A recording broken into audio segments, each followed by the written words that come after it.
Hey everyone, it's Brian and I'm on another adventure. Yep, I am here, if you can guess by that lettering behind me, I'm in Thailand. And I'm actually in Bangkok, but I'm not spending much time here in Bangkok. In fact, I'm at the train station. This is Bang Sue Grand Station, and they have state-of-the-art modern trains, just first world experience inside there. But I'm not doing the standard tourist route. Nope, I am at this little side station. This is the Bang Sue Junction, and I'm going south. Yep, I'm going down to Hua Hin. It's a small-ish town on the beach, and I'm gonna go check it out, so follow along. Well, I got here for my early train for the 0730 departure, but it was sold out, so now I gotta wait just over 2 hours. Luckily, there's some food stalls here, and the food actually smelled really good. All right, let's unwrap breakfast. It's supposed to be chicken. All right, so I got a little chicken, little rice. Okay, I can't just say it smelled good. I've actually got to try it. So there you go, a little chicken, a little rice.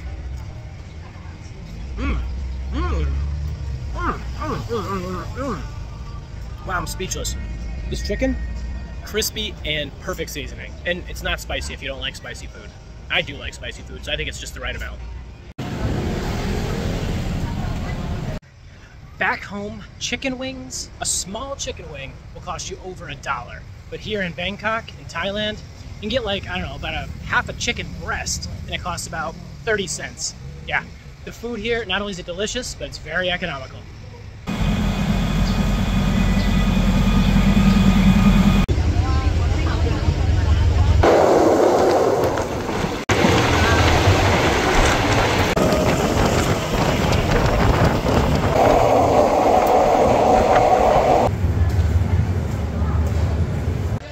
We have arrived at Hua Hin. I don't really know too much about the town, but I know it wasn't Bangkok, so it should be pretty chill. It's about 200 kilometers south of Bangkok.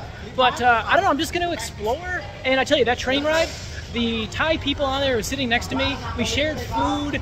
We didn't really speak the same language, but the connection and the friendliness is already evident. Just across the street from the train station is Walking Street. Seems like a place I should go for a walk.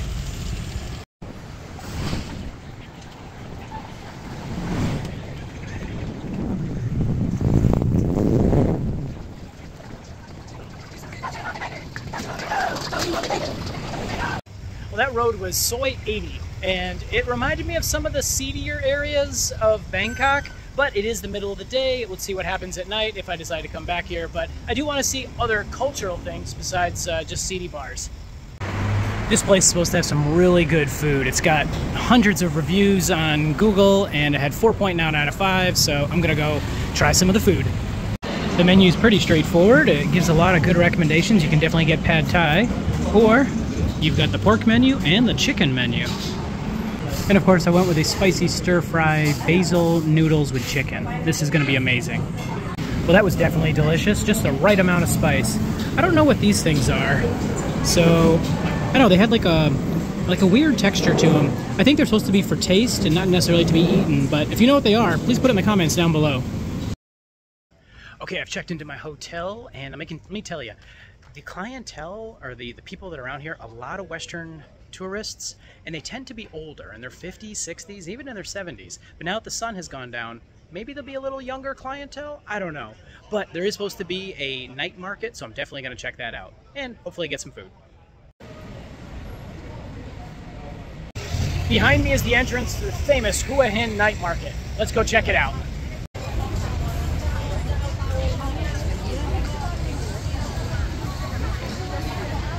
People travel all the way.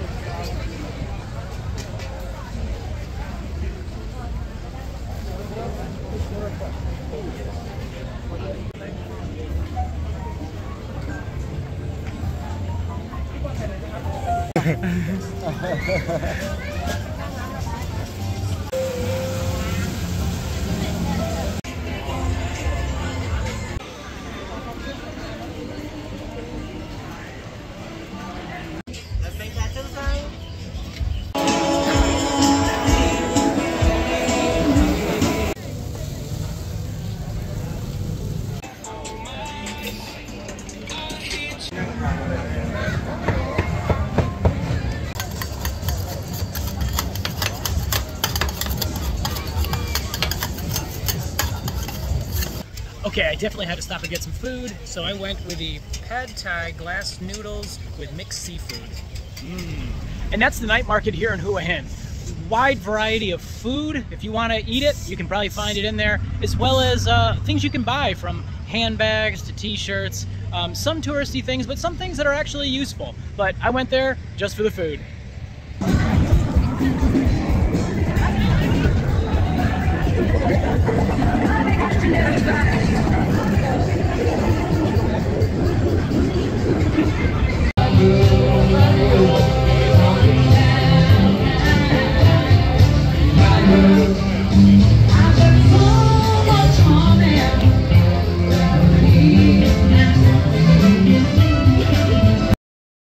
Managed to find a local restaurant with authentic foods, and all the locals were there, so I figured it had to be good. But wow, talk about spicy. That's all spice. I ate most of it, but just look at how much red pepper was left over at the end. My tongue is on fire. Hua Hin is a port city with a lot of good fish, so let's go see where it comes from. Some of the seafood comes from fishing boats such as these, but apparently there's also a good fishing pier right here, so let me go see if there's anybody catching some dinner. It's low tide right now, but these fishing boats are pretty much landlocked until the sea comes in. There are a lot of food stalls here, ready for customers and food, but I don't know, I think maybe it doesn't open up until the nighttime. Definitely only one guy fishing out here on this pier. Well, I stand corrected. Here at the end of the pier, there's a guy on the pillar there with a net, and there's one guy way over there with also a fishing pole, but I haven't seen him pull anything out yet. Okay, so I just talked to actually a couple from Belgium who used to live here for a number of years, and they just came back to visit some old friends. The pier here, for the fishing pier, doesn't really get busy until about 6 o'clock tonight. Even they said, it's too hot, why would anyone come out here now? Well, you know, as they say, mad dogs and Englishmen, out in the midday sun.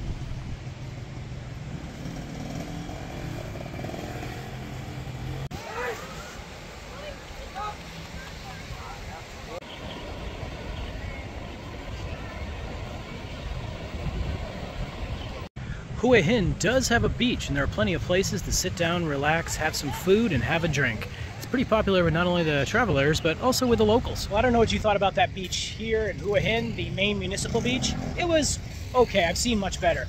And I've heard that south of here, about 10 to 13 kilometers, there are better beaches. So I'm gonna head down that way, but I'm not gonna go to the beach. I'm gonna go to a viewpoint that you can see the beach, and there's supposed to be like a temple or something. I know, I'm not much of a temple person, but I'm in Thailand. I gotta go to at least one temple.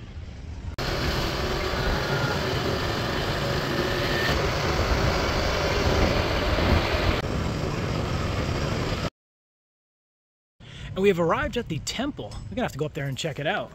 Of course, there's a monkey right here. Hey monkey, how's it going? Whoa. All right, but it says don't feed them after 5 p.m. because they want them to go up the mountain. I guess that's their home, up at the temple.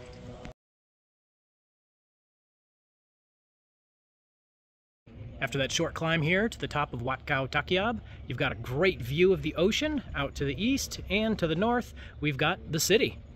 You can even see the beaches that we were at earlier. But a lot of the monks are old, so I'm sure they don't want to go up those stairs all the time to pray. So there's the lower structure here, and you can hear them praying inside.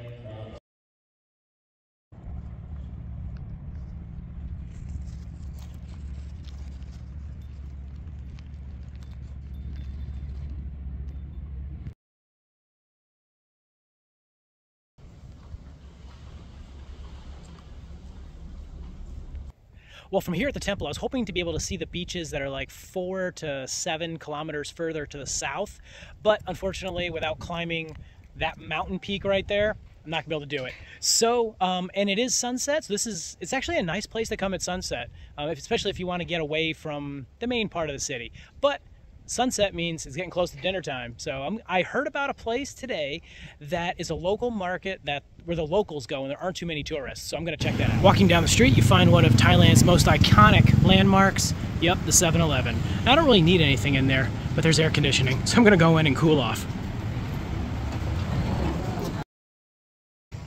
Well, it turns out I actually did need something in 7-Eleven. Nope, it wasn't necessarily any food, but what I needed was change. When I took that motorbike taxi, it was only 60 baht. but the guy had no cash on him, 0. So I had to go find some change for 100 to pay him. So I needed some change. So I bought a little bag of, what are these? Hot chili flavored prawn chips. So gave him a 500 for 20, so I got like 480 in change. Well, I'm walking down the street and I blew out my flip-flop. Luckily I didn't cut my heel and have to cruise on back home, but in the trash. But I got a new pair. Got them right here at this little mini mart. Not too bad. There's no shortage of places here in Thailand to get flip-flops, and all for about $2.50. And this is the place I was told about earlier, called Cicada Market. There's food stalls in there. When you enter, you buy tickets with certain numbers on them, such as the designation of the cost. You eat to your heart's content, and here's the cool part. If you haven't spent all of your tickets, they'll give you money back for them. And we have found the coupon box. This is where you buy the coupons to exchange for food. I think 200 baht worth should be enough.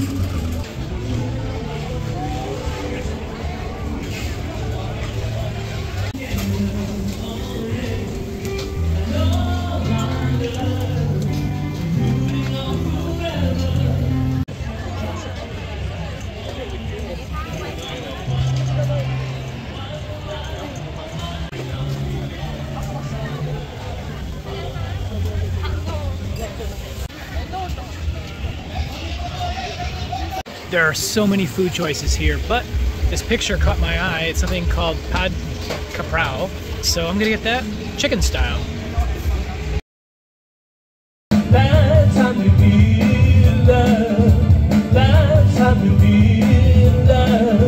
And for my second course, I'll be getting the Thai crispy pan fried mussels with egg, as this lady is expertly making right here.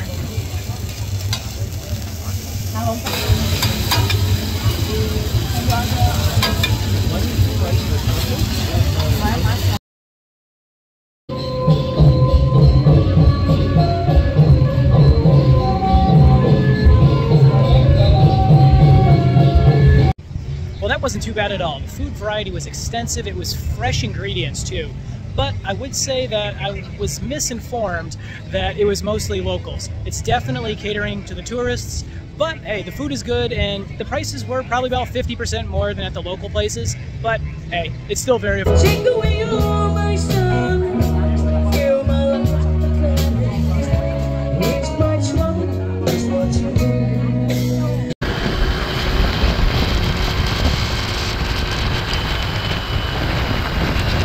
Well, look what we found. Thai boxing.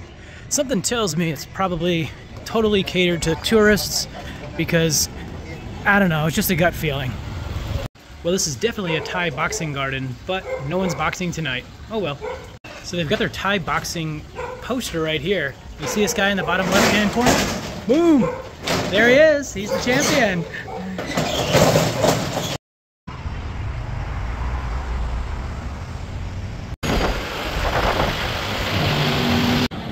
These little, or should I say big tuk-tuks that I was just riding on are the local transportation. They cost 15 baht, and which, to put it in perspective, when I took the motorbike taxi, it was 42 baht. I seriously can't get enough of the local food here. And I picked this restaurant because, yeah, I'm the only person who speaks English. Well, at least the only Westerner. But this food, amazing.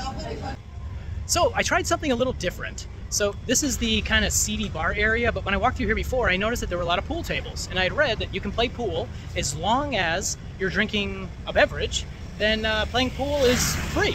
So got a beer, played some pool, and the key is to get here earlier in the day. So if you get here early, it's less seedy and you can actually enjoy some pool, but it started to get a little seedy, so it's time for me to go. But yeah, get here early and play some pool and just enjoy. And the girls that work here, who, I mean, who are we kidding? They're actually prostitutes.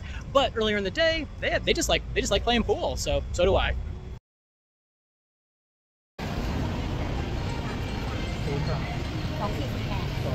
Okay, that little stand just gave me 2 squid on a stick with some salad and hot sauce. And, I'm gonna miss all this good Thai food when I eventually leave. Here in the center of town is a portrait of the Thai king and his wife, the queen. Now here in Thailand, it's considered a jailable offense to insult the monarchy. In fact, a Thai gentleman just got 50 years in prison for insulting the new king who's behind me. Now his father recently died a few years ago, and he served for 70 years. He was very revered. Now, the jury and the verdict is still out on the new king. Some people, they just revered his father so much, so they're giving the new king a chance to, I guess, prove himself. But some of the word I've heard from some of the local Thais are that it's really hard to follow his father because he was such a great king for 70 years. But they're holding out hope that the son is just as good, or if not even better. So, crazy thing just happened. I just finished eating some pork ribs and sticky rice. You know, street food. It's amazing because, you know, I like to eat. But this Thai lady walked by me and she said something in Thai. And here's the crazy part. I actually understood what she said. She was asking if the food was delicious. And I said, "Orai makap." So it means yes, it's very delicious. So yeah, I guess I'm starting to become acclimatized.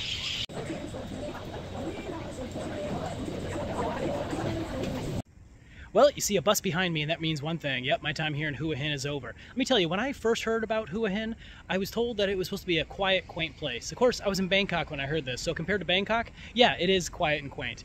But after being here a few days, Hua Hin actually does have a lot to offer. It does have the quiet areas, it does have the bachelor party areas, including, yep, the massage parlors, which we all know what happens there.